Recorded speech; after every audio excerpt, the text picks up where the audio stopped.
On this edition of Independent Sources, Beyond City Time, one community magazine questions whether the ballooning price tag on private consultants has left the city in their hands. Leading Latinas, what's behind the surge in Dominican and Puerto Rican women in politics?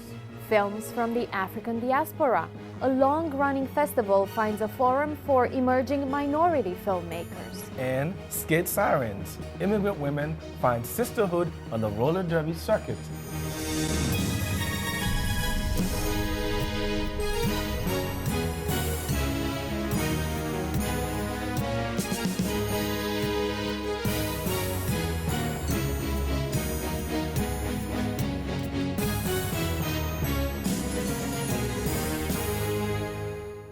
Welcome to Independent Sources. I'm Diana Ravinka. And I'm Gary Pierre-Pierre.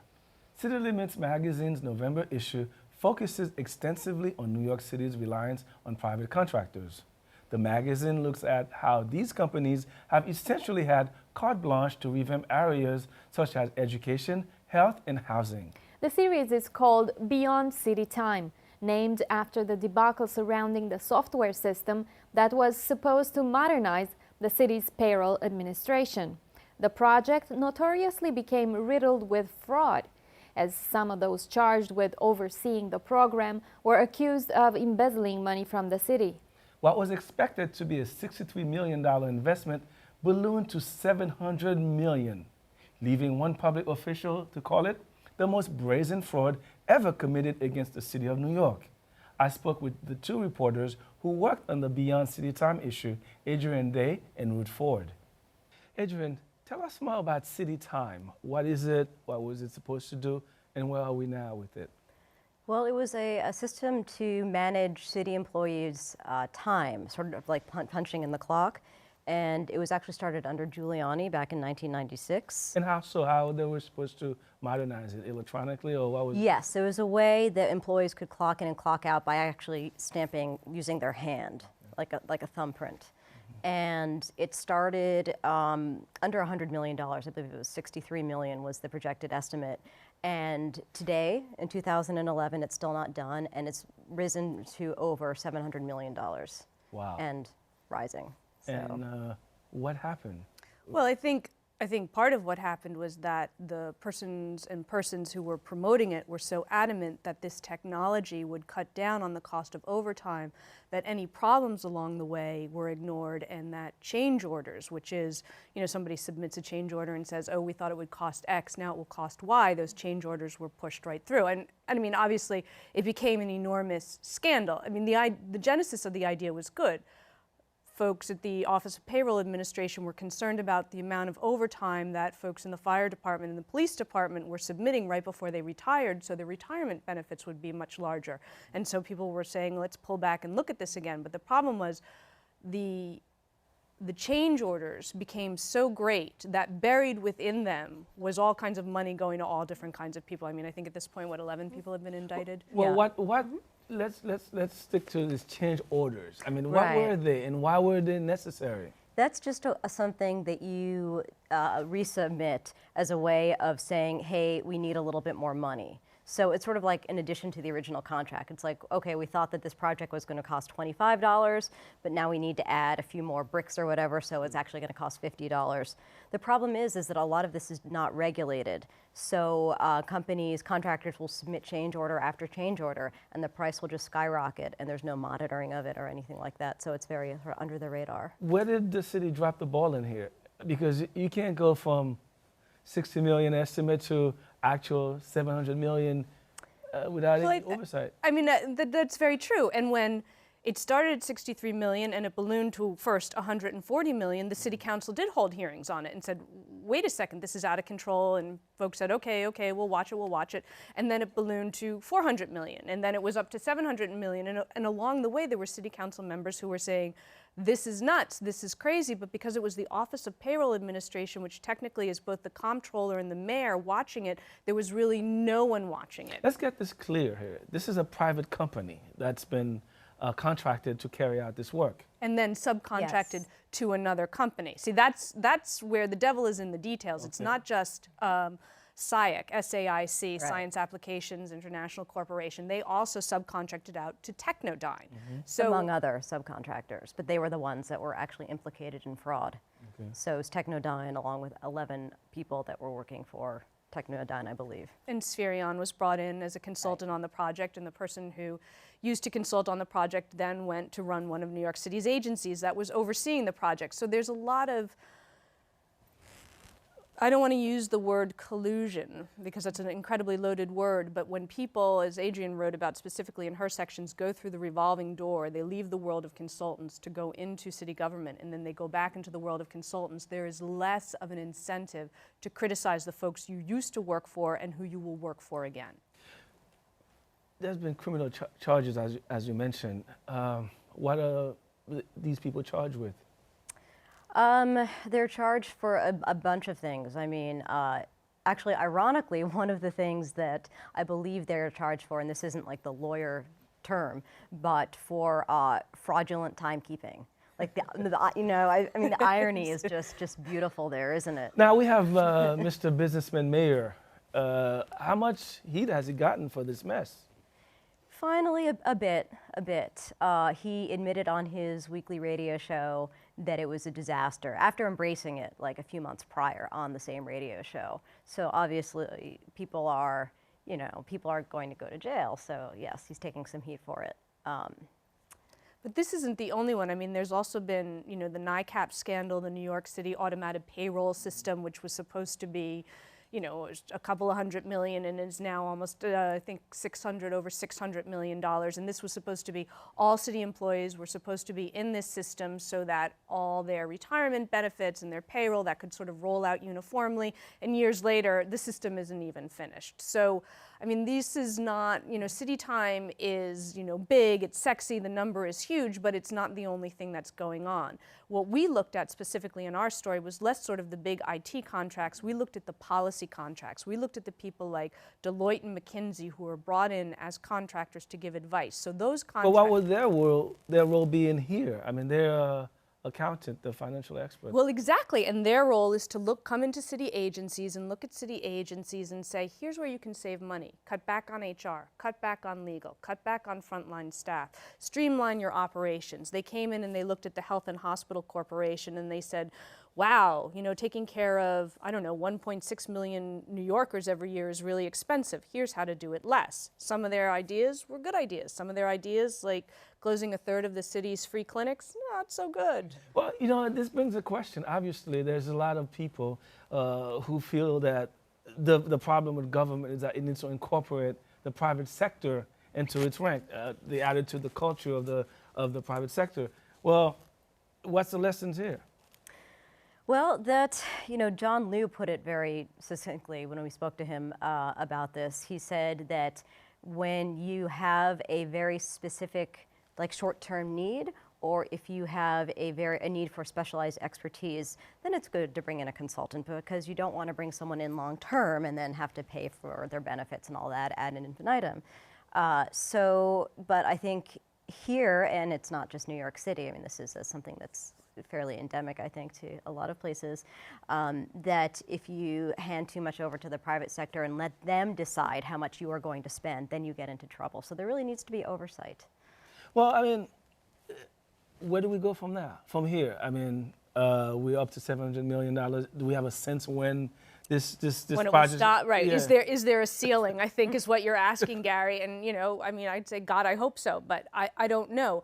I mean, what the City Council has done now is the City Council voted back in October to beef up Local Law 35, which is basically a law that says when you bring in a big private contractor, you have to do an assessment. You have to do a cost-benefit analysis of if it is really cheaper to hire this person and if you're going to displace city workers. Local Law 35 was passed in 1994.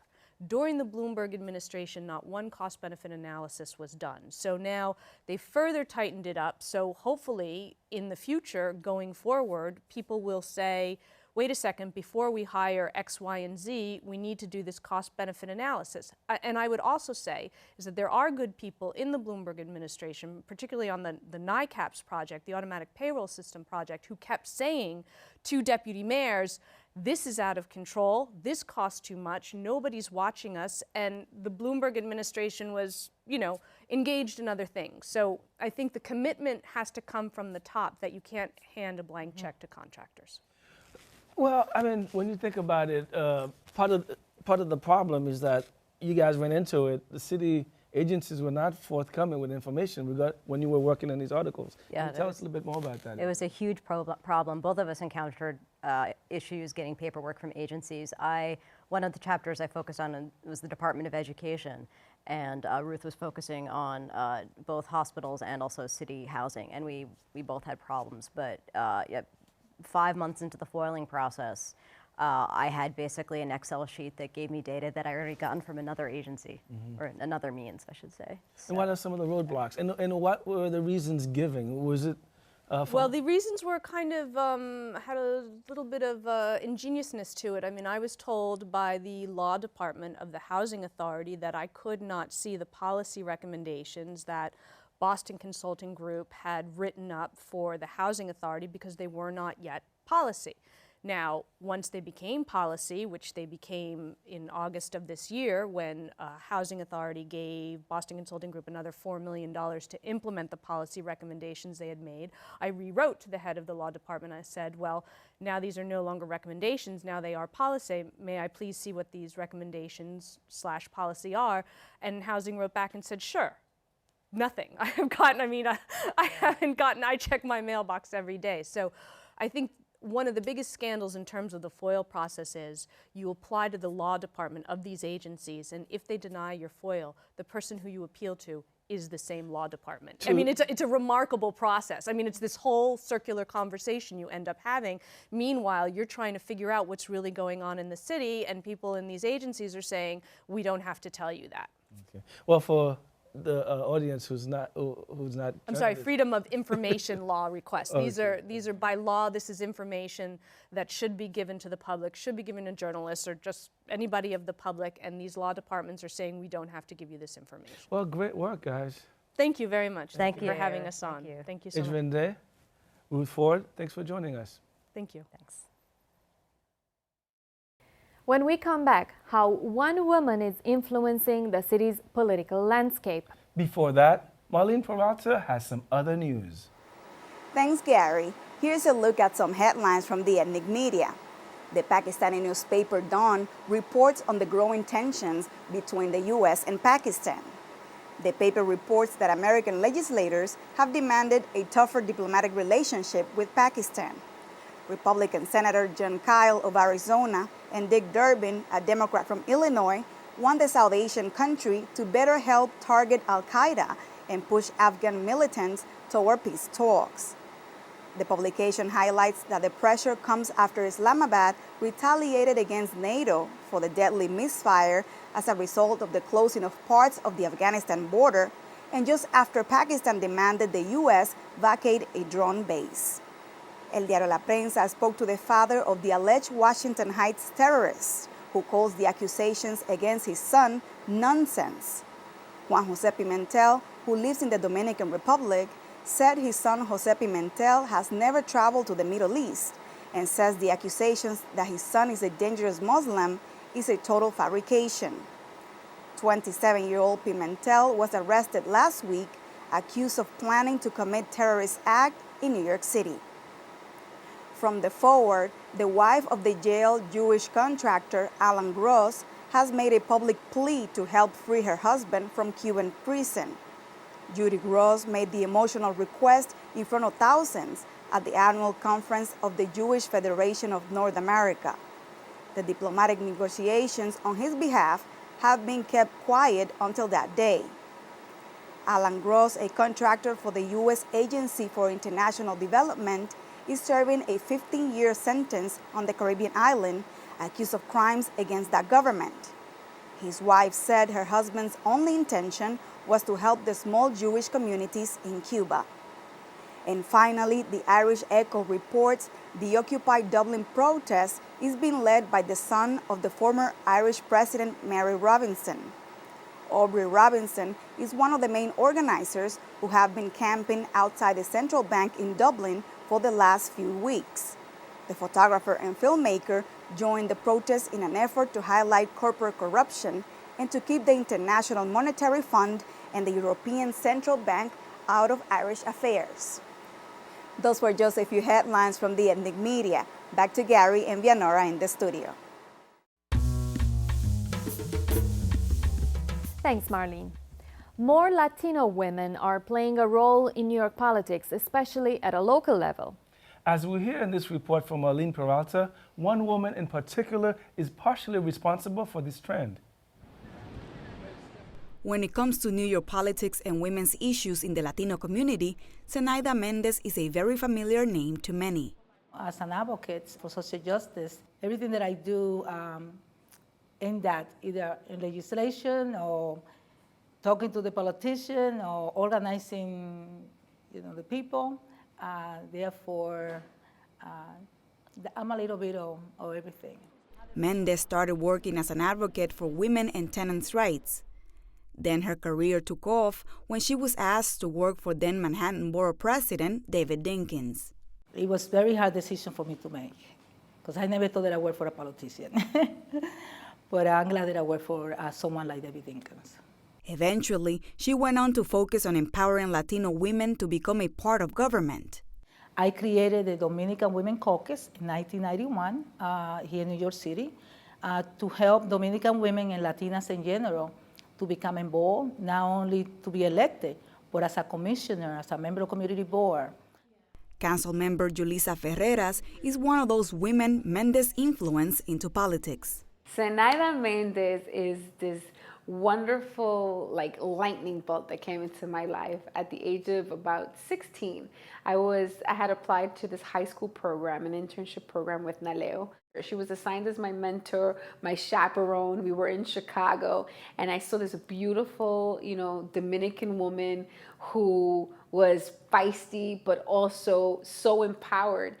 Mendez and Councilwoman Ferreras are just two of the growing ranks of Latino women playing a role in New York politics.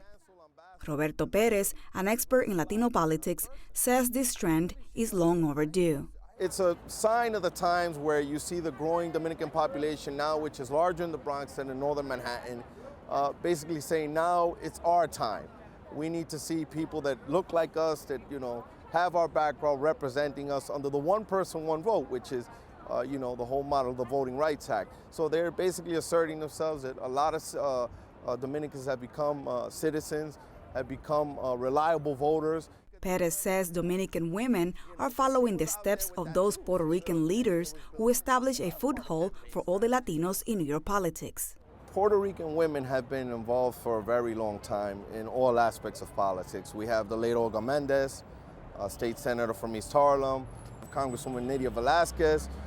You have the Arroyos, Carmen Arroyo in the State Assembly and her daughter in the City Council.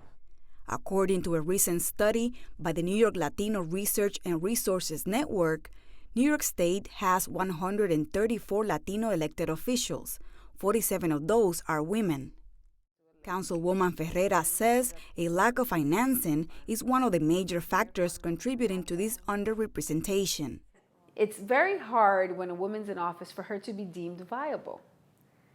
And how are you deemed viable? If you have the money. I ran for office with 4 men that ran against me. The only reason why I was considered the lead or the front was because I had more money than they did. Despite the challenges, Roberto Perez is optimistic about the future of Latina women in government. In the City Council, there are 7 Latina women to 4 men. There are more women Latina elected in the City Council. There's a prospect for Melissa Margarito to become Speaker of the City Council. That's a real possibility. Although there have been advances in local government, disparities still exist on the state and federal levels, even more so for Latinas who make up the majority of the Latino population in New York State. Marlene Peralta for Independent Sources.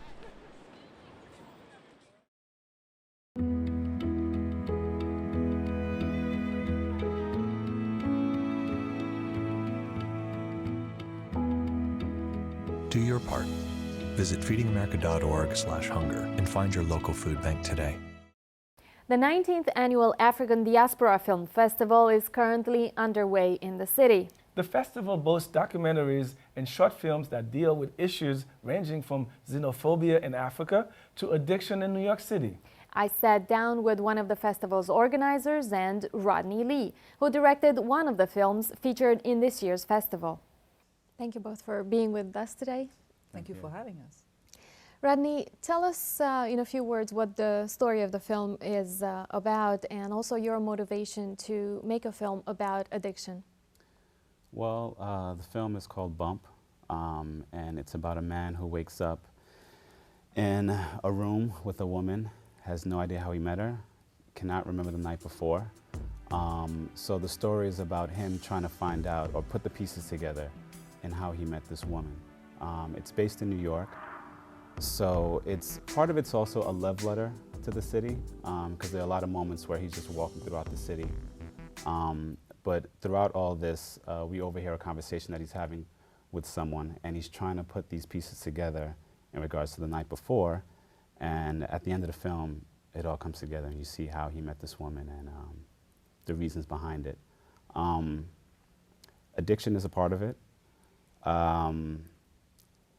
There are many different types of addiction. I think with this particular film, whether it's alcohol or drugs or whatever it is, I mean, I think there's something that everybody can relate to in regards to addiction. Diarra, tell us about the African Diaspora International Film Festival, and what other New York City related themes have you seen since its beginnings 19 years ago? Oh, wow. The African Diaspora International Film Festival is a global festival. We present films from all over the world. And we started 19 years ago as a smaller event. Today we have 63 films from 34 countries, and we do have films by local filmmakers, by New York filmmakers, every year. And it's always a great experience to be able to share the stories, the local stories with, with New York, and in terms of the themes, it varies. We've shown films that deal with the issue of dealing with the difficulties of living in urban settings, sometimes in poverty. We had a film one year called Rage and Discipline that was about a boxer that came out thanks to the sports. We had local filmmakers that done stories about, figures that are important figures in the African American community. And so, there's a large variety, and we try to do that in our festival. We really try to show different kind of stories, different kind of films, genres, shorts, feature films, documentaries. And what we want to do is we want to give a voice to people, let them express themselves, let them have a chance to get exposure in this city. It's a huge city. It's very important for filmmakers, independent filmmakers, and it is important, I think, to give a platform for local filmmakers to get a chance to get their work seen. Because our festival is international, we have a lot of people from abroad who look at what we program. And so what we've noticed is that a lot of the filmmakers, local filmmakers, end up being invited to go to Germany, to the UK, and other festivals, in the US as a result of being part of our festival. So, and Rodney, what does it mean for you to be part of this festival? It's a blessing, one. It's definitely an honor, especially with the film that I made. You want to, I guess, in a sense, it's good to be accepted by your peers, and it's good to be able to have a platform like this to show the film, especially the film that I made, that has that's basically an African American cast. So it's good to have a platform where you can show those kind of films. That it's not just for African Americans; it's for everyone. But it just so happens that the cast is all African American. Diarra Dow-Spesh and Rodney Lee, the film director for Bump, thank you very much for coming into the studio today with us. Thank you. Thank you. The festival runs through December 13th. Stay tuned, we'll be right back.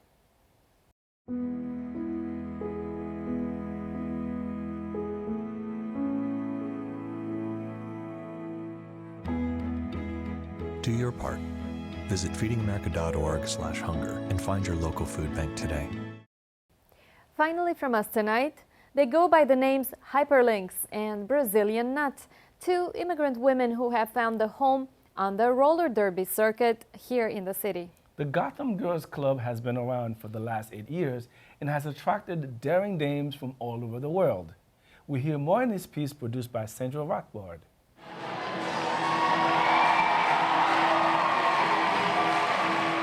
My name is Fernanda Correia.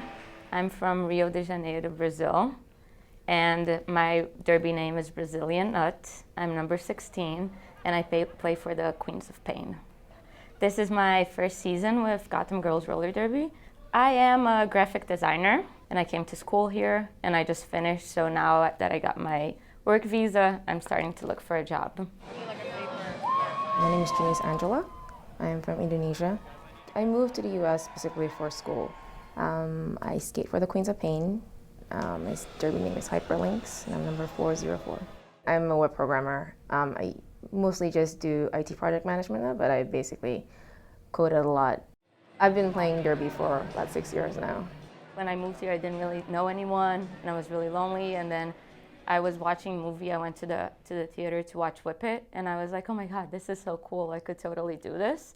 So I bought like skates, and then I went online and I found Gotham Girls, and then I'm like, I'm totally gonna participate in this. But like at the time, I didn't know that Gotham Girls was like the third biggest like league in the nation, and that they were really good. I read an article in the New York Times about Gotham Girls roller derby, and it was actually in the fashion section, which it wasn't even a sport. It was just like a weekend, like, you know, weekend review or like weekend scoop on like the thing going on, and I read about it, and it was just so appealing to me. It was like, oh, you know, it's kind of like fighting on roller skates, and I've always been into like martial arts, or like I've always been kind of like a tomboy, aggressive type person, and this was just perfect. It just seemed like a lot of fun, and there's obviously the dressing up part of it, which is also fun.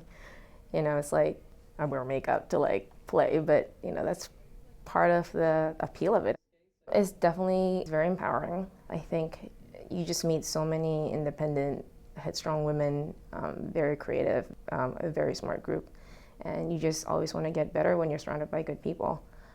I felt like I was really at home, that I could connect to these people. So I really, really liked them. Like, even though I have a bunch of friends from college and from girls from Brazil that also moved here, I still feel that I connect more to them, and I feel that like I want to keep living here because I found myself in this sport and in this league. I think it definitely is a great support system for somebody, especially somebody who's alone, and I definitely felt it. There's going to be the first roller derby World Cup ever in the end of the year, and there are 13 countries participating. We did tryouts this year for Team Brazil, so they've all been like really excited about it, and I've been there like trying to train them, and they've been having a lot of practices. And I'm very happy to represent my country. I think the World Cup is going to be really, really good for roller derby because it's going to show like all the other countries are serious and they want to learn the potential that roller derby has to grow worldwide, which it already has been. The game, the rule keeps evolving because, you know, it's a grassroots type of organization, so we are all writing the rules right now. We are defining what derby should be, what fun derby is for us, and how we should proceed and how we should kind of lead the international community even to like adopt and play the sport. And I definitely hope a lot more countries get into it, especially my country. There isn't one right now.